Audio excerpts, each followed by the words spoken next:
Hello, fellow YouTubers. Trouble8385 here with YouTube Gaming Community number 23. So, before we get this thing off and rolling today, what I'd like you to do is pause this video, go to YouTube Gaming Community number 22, look around the comments. Look around the comments for the last day. Open mind and make up your own mind. Now, if anybody who posted those comments for the last day decides to delete them or remove them, well, I'll have them saved and I'll have to post them right this video. I'm going to answer one simple question in all those comments, and it was simply this. No, I'm not going to delete YouTube Gaming Community number 21 or 22. Apparently you didn't listen to the end of the last video. And that's all I'm going to say about that. So, in YouTube Gaming Community number 22, I got a comment from TheCompletionist. It is a very good comment that I like to read for everybody, for something for everybody to think about. So here we go. In regards to the YouTube drama, I haven't watched any of the videos for the sake that I don't care. The reason why is that trolls will always exist, and the worst thing you can do is acknowledge them or make a video about it. I never want to see anybody's life be made a living hell because of something that they love doing. However, I don't understand the need to get involved in a fight to try to come out as the better person. If someone trolls you, you don't have to acknowledge it. You should know deep down if you're doing a good job or not. You don't need anybody's permission or praise to make yourself feel better about what you do. My father once told me that you're more of a man to walk away from a fight than you are to start one. I truly wish that people would not take this shit so seriously. So, something for everybody to think about. I must thank the completionist for sending me that comment. So, things going on you should know about. First one is Loco Maniacs 1HMPS. If you want to know, he was kind of worried about this, so I brought it up. Gingerbread, who's ironically just subbed to my channel, he's using a picture of him on his channel, and Flight Cub F lowercase L GHT Club is using his face as an icon, and he wanted everybody to know that if you get a message from either one of these two channels or a comment, that it's not him. So we'll see what happens after that. Anyway, another really cool message I got from Travel Joe 2010. There will be a Resident Evil live stream marathon starting October 14th, Thursday at 7 p.m. and ending on October 17th, Sunday at 7 p.m. It's ran by Corn Shack and IPR on YouTube and his friends.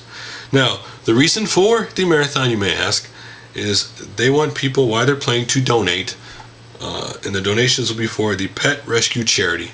So if that interests you, check that out. In case you want to know, they will be playing through the entire Resident Evil series. And when they hit certain goals in donations, there are certain crazy things that they will have to do. So I'll put a link below to that. Now, if you don't donate, you can still watch and chat with the bonus stage team. So, let's talk about podcasts now, shall we? The first one is the newest one, and that is Operation Killscreen, Episode 0 by JumbleJunkie, which is JumbleJunkie's new podcast. He's no longer doing the old one. So, in this podcast, he is going to be co-hosted by Sinister Moon and Uriah Wind. Now, for whatever reason, all three of these guys' different personalities seems to mesh really well and make it quite an entertaining podcast. JumbleJunkie, if you've ever watched his videos, his entertainment, his comedy, his personality, they're all in the podcast. So, if you like him or you like Sinister Moon or Uriah Wind, check that out. Another one I had a chance to check out was TVandLust podcast number 12. 13 was out, but for some reason it would not load up. It kept giving me an error. The other two people I know that were in, at least in this version of the podcast, which are Asic and Steph to Death. I know there are two guys, other guys in it, but I don't know who they were. But that podcast, they were talking about games coming out between now and basically the holidays, and obviously the 3DS. Also, another very entertaining podcast. You can tell these people are friends the way they kid and talk to each other. So, interested to check that out. And the third podcast, the Stu and MIck podcast episode 4, is now out. I haven't had a chance to check that out yet. And lastly, AllGenGamers 11. They're talking about the 25th anniversary of the NES, and their guest host this time was none other than Robman from Happy Console Gamer. If you like the history of the NES, or the peripheries that came out for the NES, or the games, or if you want to know when they all originally got their NES the first time they played it, one of the questions that they gave each other, because they were asking each other questions about it, and they all had to answer, was, what was your most favorite NES game you like to play? One. That's something that's kind of hard, quite frankly. Of course, I grew up, I got it around the same time they did. 87, I got mine. Anyway, really cool podcast. If you're interested in the NES, check that one out, or Robman. And obviously, I'm sure you can limit down if you know Robman, what was one of his favorite NES games.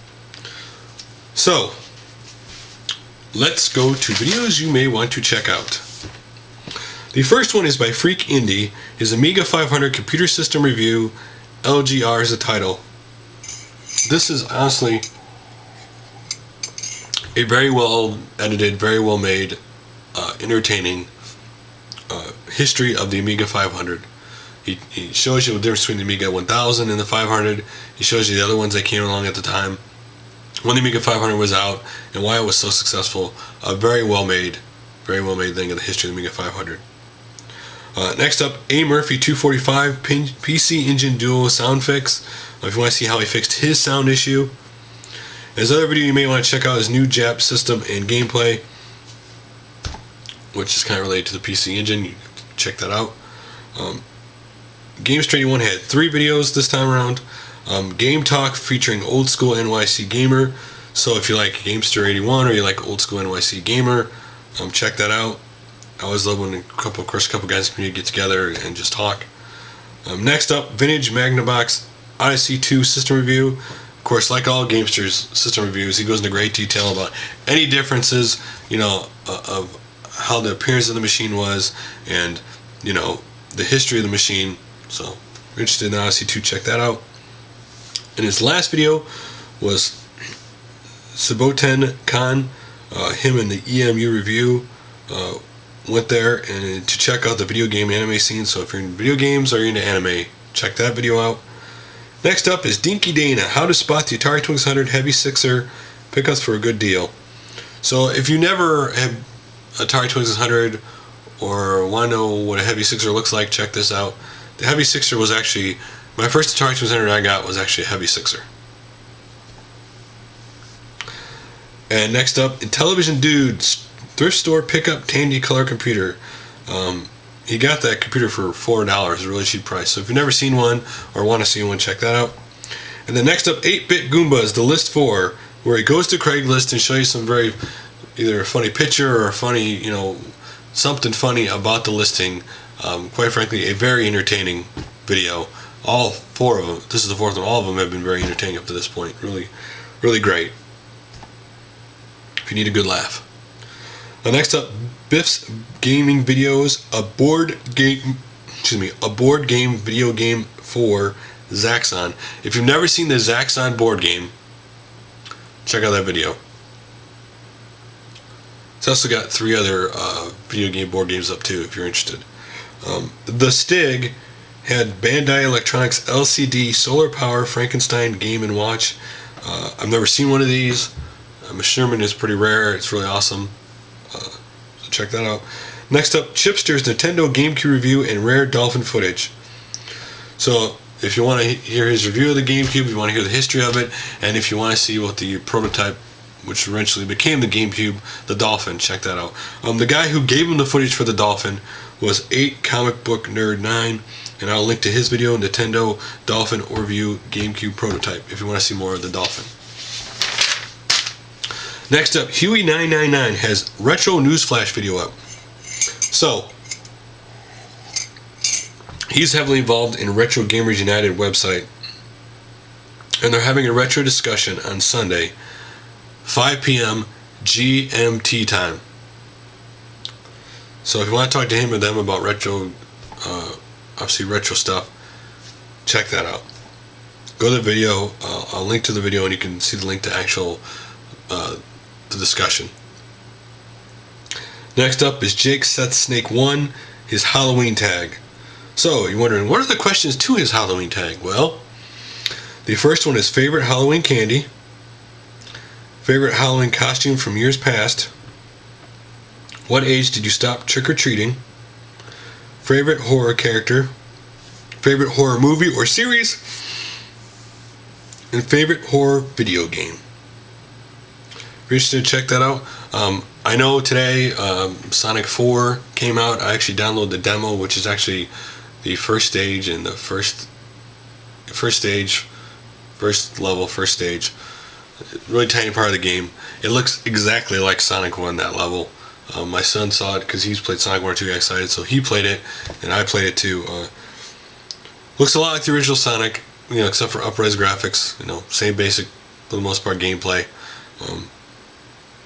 And the other game I checked out was the new Castlevania, Next Generation Castlevania, and I downloaded the demo for that. That game looks awesome. I played through the whole demo. Made me really want to get the game.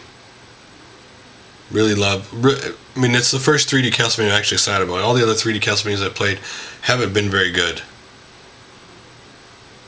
So, anyway guys, till my next video on Monday.